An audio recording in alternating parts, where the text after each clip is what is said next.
Hi hello friends, நான் தான் உங்கள் சந்தியா.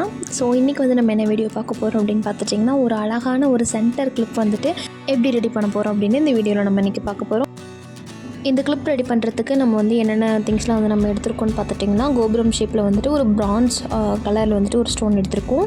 இது வந்துட்டு ஸ்கை ப்ளூ கலரில் டைமண்ட் ஸ்டோன் வந்துட்டு நம்ம எடுத்திருக்கோம். தென் அடுத்தது வந்து பார்த்திங்கன்னா 2mm சைஸில் வந்துட்டு ஒரு ரவுண்ட் ஒயிட் ஸ்டோன் வந்துட்டு நம்ம எடுத்திருக்கோம். இப்போ வந்து பார்த்திங்கன்னா ஒரு ப்ளைனான ஒரு சென்டர் கிளிப் வந்துட்டு நம்ம எடுத்துக்கிட்டு அதில் வந்துட்டு க்ளூ வந்து நல்லா அப்ளை பண்ணிக்கிறோம்.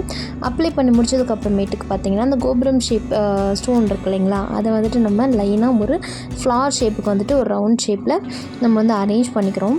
இதை அரேஞ்ச் பண்ணி முடிச்சதுக்கப்புறமேட்டுக்கு நான் கொஞ்சம் நேரம் வந்துட்டு நல்லா வந்து ப்ரெஸ் பண்ணி விடணும். ஏன்னா வந்து அது ஈஸியாக வந்துட்டு டக்குன்னு அந்த கம்மில் ஒட்டிடாது. ஸோ வந்து நல்லா ப்ரெஸ் பண்ணி விட்டோம்னா லாங் லாஸ்டிங்காக இருக்கும், நல்லாவே ஸ்டிக் ஆகும். ஸோ அதுக்கப்புறம் வந்துட்டு நம்ம மேலே வந்து ஒரு ஸ்கை ப்ளூ கிறிஸ்டல் வந்துட்டு நம்ம ஆட் பண்ணியிருக்கோம். ஸோ அதை ஆட் பண்ணி முடிச்சதுக்கப்புறமேட்டுக்கு வந்துட்டு நான் வந்து க்ளூ ஃபுல்லாகவே அப்ளை பண்ணிக்கிறேன். ஏன்னா வந்து இது ஒரு டைமும் வந்து எடுத்து அப்ளை பண்ண முடியல. ஸோ எதுக்காக அப்படின்னு பார்த்துட்டிங்கன்னா, இந்த க்ளூ யூஸ் பண்ணும்போது வந்துட்டு அந்த அப்ளை பண்ணும்போது ஒரு நார் மாதிரி வந்துட்டு வரும். அப்ளை பண்ணி முடிச்சதுக்கப்புறம் அந்த எண்டு வந்துட்டு நம்ம கரெக்டாக ஃபினிஷ் பண்ணல அப்படின்னா. ஸோ அதனால் வந்துட்டு ஒரு டைமும் எடுத்து பண்ணும்போது வந்து அந்த மாதிரி வரும்னு சொல்லிட்டு நான் வந்து ஃபுல்லாகவே அப்ளை பண்ணிட்டேன். இப்போ வந்துட்டு ஃபஸ்ட்டு ஃப்ளாருக்கு வந்துட்டு என்ன ப்ராசஸ் நம்ம வந்து யூஸ் பண்ணமோ ஸோ அதே மாதிரி ப்ராசஸ் வந்துட்டு நம்ம யூஸ் பண்ணிவிட்டு கண்டினியூ வந்து பண்ணுறோம்.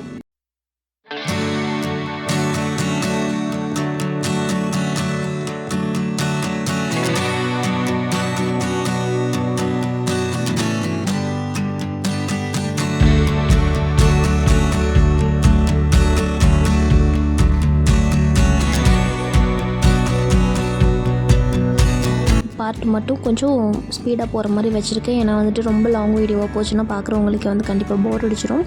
அவ்வளோதான் வந்துட்டு நம்ம கிளிப்பு ஃபுல்லாக ரெடி பண்ணிட்டோம். நீங்கள் பாருங்கள் எவ்வளோ அழகாக வந்து நமக்கு ஃபைனல் லுக் வந்து கிடச்சிருக்கு அப்படின்ட்டு. இது வந்து நம்ம முடிச்சதுக்கப்புறம் ஒரு 10 மினிட்ஸ் வந்துட்டு நல்லாவே வந்து ட்ரை ஆக விட்டுறலாம். இதே கிளிப்போட கலெக்ஷன்ஸ் வந்துட்டு நான் இந்த வீடியோ எண்டில் வந்துட்டு அதோட பிக் ஆட் பண்ணியிருக்கேன்.